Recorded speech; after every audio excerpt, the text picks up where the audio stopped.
Alright then guys, welcome to the video, welcome back to the channel. Today you join me for the first drive. This is actually literally the next day from when I got it mapped, so I haven't been anywhere that I know that's like fun roads or anything with this car yet, so all of this today will be a genuine reaction of me driving this car basically. So if you haven't seen the dyno video, go check that one out. I wanted to do this video to get a genuine reaction and some sort of documentation of the car and the state that it's in now. Just had it freshly mapped. I've never had a mapped car before, so this is sort of all like new stuff. So I'm going to take it on some local roads that I know, have a blast about, see what it's like and sort of compare the differences sort of between how it was before and how it is now. I also asked you guys on Instagram for some questions and stuff, and there isn't many questions because basically a lot of you are asking the same thing, and I'll probably end up getting a passenger as well to experience some of this as well, because this is more fun with friends and stuff anyway. For anyone that is unfamiliar with this car, I'll give you a quick rundown of the specs and then we'll go for a drive. So I guess I'll just give you the specs of the stuff that actually makes a difference in this situation. So I've got Tegiwa Induction kit going into a Skunk2 Ultra, and then I've got a full spoon exhaust system. That is actually the thing that is limiting the power on this car. So this car made 220 horsepower, basically because of the spoon catback on this. It's quite a small system, sort of more of like an OEM Plus style sort of system. So for more power, I'm going to need a bigger exhaust. So in terms of drivability stuff, not totally power related, but things that will help with the driving characteristics of the car. I've got a Quaife LSD in the gearbox, and I've got yellow speed coilovers, and that's got a full fast road setup from Motion Motorsport. So all of those things with this map together should make this car pretty fun. So let's get out on the road and see how it is.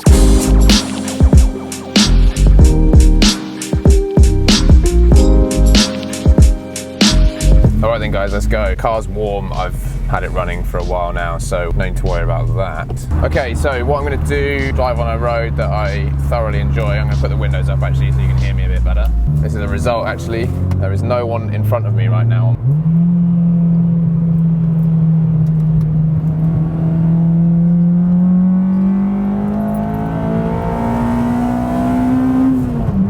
Oh, I short shifted there as well. Yeah, so it definitely pulls way more through the gears. That mid-range power is like made a massive difference. It really feels like you get pulled now. I'm so used to the VTEC crossover being higher up that I'm sort of waiting to hear that sound, but then I'm just realizing I'm actually in it already. Oh, this car handles so well, I love it.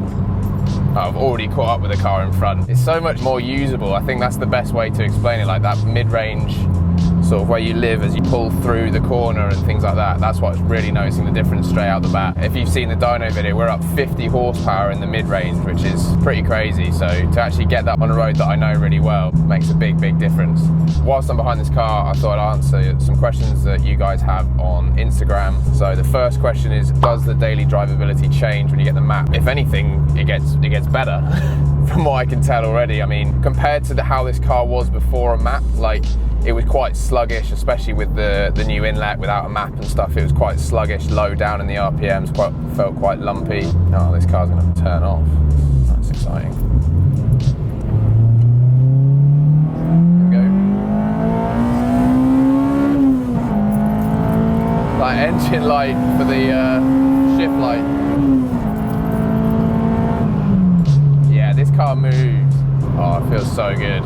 I realise that there's a lot of rattles in this car as you get higher up in the RPM. I need to search what those are. Completely different driving experience to what it was before. I mean, you've got to remember as well, like since I fitted the Skunk2 manifold, like I haven't been able to drive it. Well, I decided I wasn't going to drive it like this because I didn't want to hurt the car in any way. Being able to just drive it like this alone is amazing.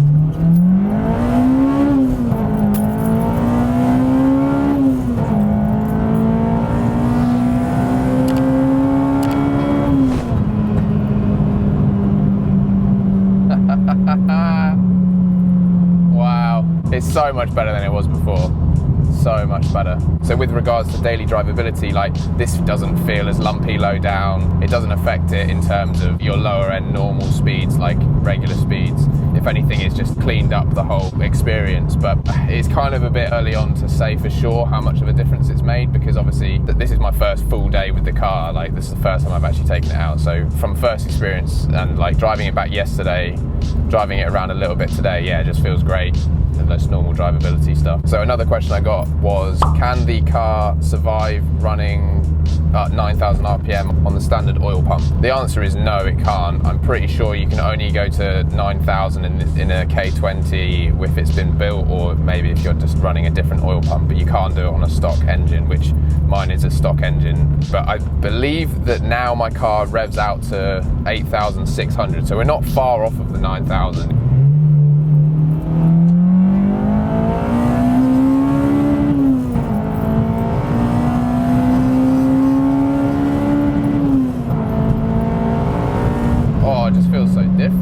As soon as you change gear, I guess because of where VTEC was before, if you were slightly off the rev limiter in the gear before and changing, then you wouldn't enter VTEC again. Whereas now, like, you change into the next gear and you're in a power band again, which just definitely wasn't the case before. So that feels completely different. I don't know how to explain it really. It is basically just an enhanced version of what it was already like. So another question, this car is mapped with a Hondavert ECU, and I got tons of questions asking why Hondavert over K Pro and stuff relating to that. So basically, from what I've been told, there is no real difference unless with the K Pro V4 you really want the Bluetooth functionality to be able to run gauges. I know I said in a previous video that's what I wanted, but that was basically before I really knew about the Hondavert. If you're thinking between what the differences are, fundamentally, it's just a board you can map, basically, unless you really want the Bluetooth. Apart from the Bluetooth, they are basically the same thing. I'm assuming that a lot of people think that the Hondavert isn't as good because the K Pro is basically double the price, or is double the price, I'm not actually sure. The thing is that Hondata basically have had the market for so long that you've been able to charge whatever they want. So now that this board's come along that's a lot cheaper, people are sort of not really sure why Hondavert is so much less than the Hondata K Pro. I didn't realise this, but Hondata have stopped making the K100, so that just isn't a thing anymore. So it's basically, for the main ones, there's the Haltech, there's the K Pro and the Hondavert is so much cheaper. You don't actually lose any functionality. Like, I've got launch control in this, I've got the pops and bangs on deceleration. I mean, look, the Bluetooth would be cool. I'd love to have the Bluetooth gauges on my head unit. That's why I got the head unit, well, one of the reasons why I got the head unit. But to be honest, for the price difference, it really wasn't a feature I would miss as much as that much cash, if you get what I mean. I got quite a lot of questions about, like, when should you go for the K Pro over the Hondavert? And there is from what I can understand, there is no reason to not go for the Hondavert. Like, the K Pro doesn't give you extra features apart from the Bluetooth, as I'm aware, that you can't already do with the Hondavert. It's purely just a price thing that, I guess because it's so much more expensive, you assume that there's going to be more features with it. Like, I'm not saying that the K Pro is bad in any way, it's not, it's great, it's just really expensive. You're looking at over $1,000 for the ECU and a map. That's a lot of money, especially when this Hondavert is so much cheaper. So those are all the questions I actually managed to filter through, because a lot of you asked the same questions, and a lot of you also asked questions that I answered just through the dyno video.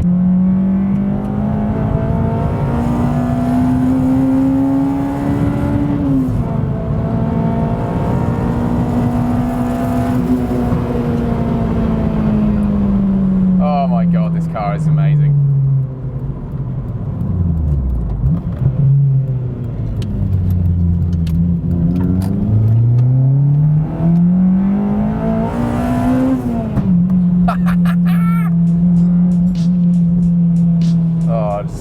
I hope you can hear that spitting the flame out the back.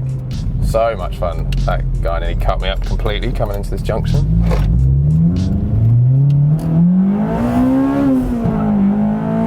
Oh yeah.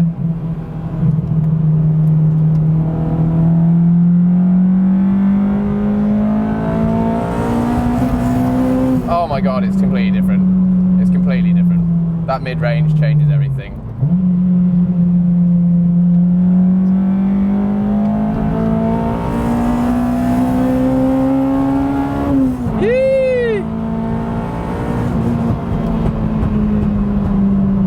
Oh my god, this car is so much fun. I've missed driving it like this as well, because it's literally, yeah, it's been at least 6 weeks, might be even like 2 months since I've driven it in VTEC or anything, so let alone to have the map. It just, oh, I love this car.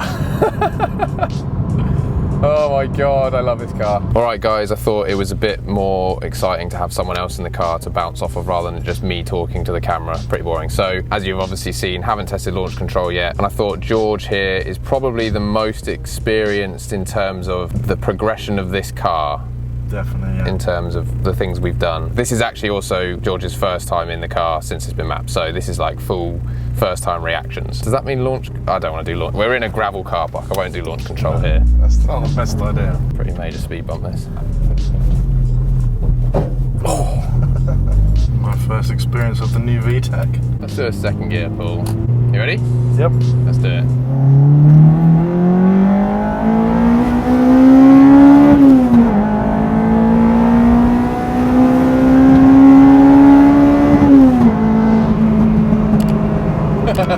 That feels a lot faster. And I see what you mean, just smooth through the power band now. There's no violent changeover. Yeah. If you didn't know this car had VTEC, you wouldn't know it was there because it was that smooth. You couldn't hear, like you said, the note change.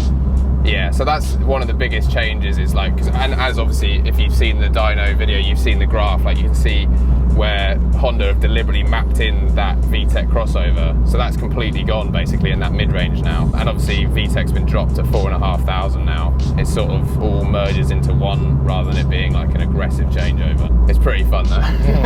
That was, yeah, like you said, it's my first experience, so I can just feel from that, this is faster. Apart from actually smashing it around and feeling different, even just, I mean, still, it hasn't been long at all, so I still haven't really driven it around that much, but I just noticed when you like generally just pull in whatever gear that you're in and you're not trying to actually floor it anyway, you're just driving around normally, like it's way more responsive. It's almost like before you could feel that it was a bit boggy and it almost had this exhaust note that was sort of like a, I don't want to do this sort of thing, whereas now it's sort of a bit more. So I'll go when you want me to go now. It's almost like it was an old dog and now it's a puppy. I feel like that's probably the best way of explaining it, to be honest.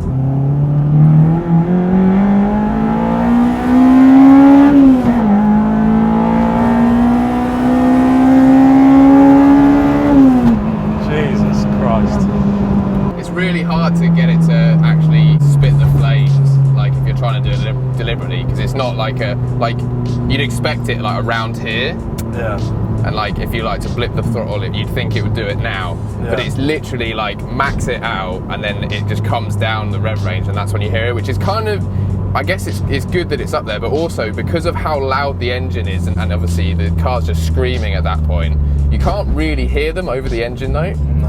It doesn't sound as cool because there's so many other noises going on and it's like lost within everything else and it kind of just sounds like you're going over a bump or something. You didn't even hear the crossover. Just a little like you can just about hear it. So right, we're out of it now, and then it is pretty droney though. Yeah, especially without the bung in it now. I think we should try launch control. So this is the first ever try at launch control I've ever tried. Yeah, I don't think I tried it in that red EP3 I did the video on. So apparently, yeah, you just mash the throttle to the floor with the clutch down. I'm in first. Should hold it at 4,500 RPM, I think, and then I just come off the clutch and we go, in theory. So let's find out. Let's go.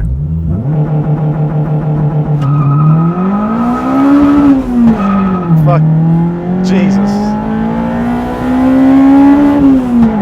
And 60 in second as well. 60 in second now. Yes. So I'm looking forward to trying the 0 to 60 runs again. It gets to about 62, 63 miles an hour in second, but as we've just found out, even with the LSD, a lot of wheel spin. Yeah, I'm guessing these tyres still got a fair amount of grip on them as well. So it's not like you got bolt tyres. It does feel like I'm like destroying the car. Right, here we go.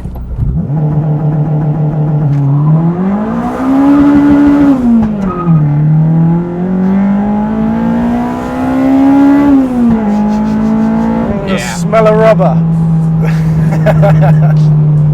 What's this pigeon doing? It's dead. It is now dead. There's nothing I can do about that.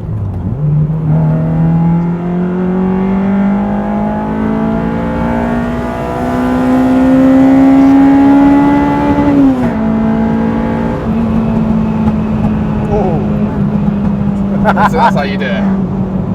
But you've got to be like over 6, I think. Yeah. Yeah, so anything over 6,000 now and below, look.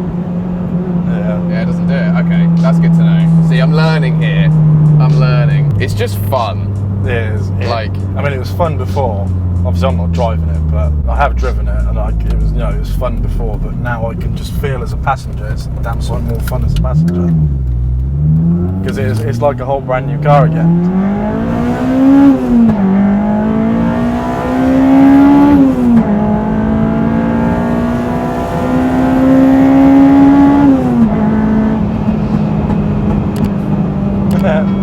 oh, it's just so good. The power gains weren't obviously as much as he was hoping for, and that's mainly down to the restriction of the exhaust. Yeah. But it's like what the Civic should have been. Yeah. Because like you said, they mapped it so you had that drop off before VTEC, so you could feel that full changeover onto the next cam. Whereas now it's just, well, smooth. Yeah. And you've got that, because obviously now you've got a bit more torque as well, and it's more there in the mid-range. And it used to drop off quite a lot as you got higher up into the rev range. You can feel just throughout the whole rev range, the car's just, well, you can hear it's just pulling smooth and there all the time. Yeah. It's really hard to convey over video how different it feels. That mid-range is like where it's just so usable. And that's where you're going to be using the car the most, in the mid-range. I mean, you're not going to be driving around town to 8,000 RPM. Yeah, exactly. It's so loud, so no, I wouldn't. But it's like before on gear changes, it was extremely violent once you changed up when it comes back on the power, but now it's just, it's almost like you've got flappy paddles.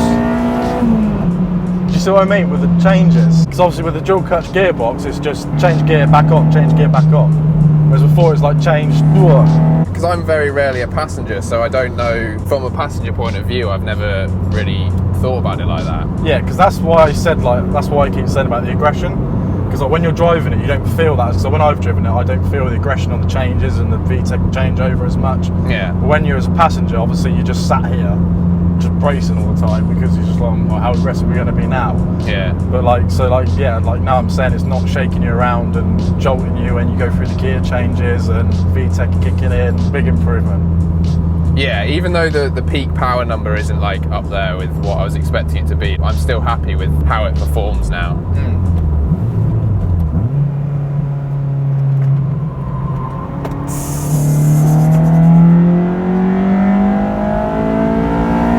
It was cool hearing that cam. Yeah, oh yeah. Just rev and then all of a sudden just screaming at you, but now it's just screaming all the time. Well, yeah, exactly. Even louder because the rev limit's been raised. And yeah, the peak power and not being like what I was expecting doesn't really matter as well, because obviously moving forward, this isn't how the car's going to stay. Like, I do still have plans beyond this. It needed to be done anyway, because I was getting fed up of just babying the car around once I put the Skunk2 inlet on, and I was also just getting fed up of the fact that I knew it was not running 100% happy because of all the things I'd done and not having the map.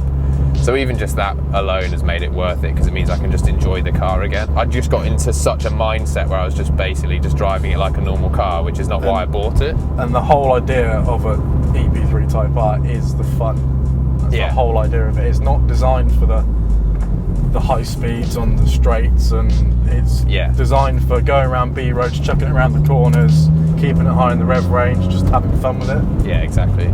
Alright then guys, that's going to do it for this one. Hopefully you've been able to gauge sort of how this thing performs now. I know it's obviously hard to show on video how it really is, and I'd be definitely intrigued to see how it does against other cars and things like that in a sort of a test, so I'll organise something like that in the future hopefully. But hopefully you've enjoyed this one. Thank you George for actually joining me and wanting to be in it. Subscribe if you want to see more videos of this car, or just go check out some other videos on this channel, because there's loads on this car. Leave a comment down below if you want to know anything else that I haven't mentioned in this video.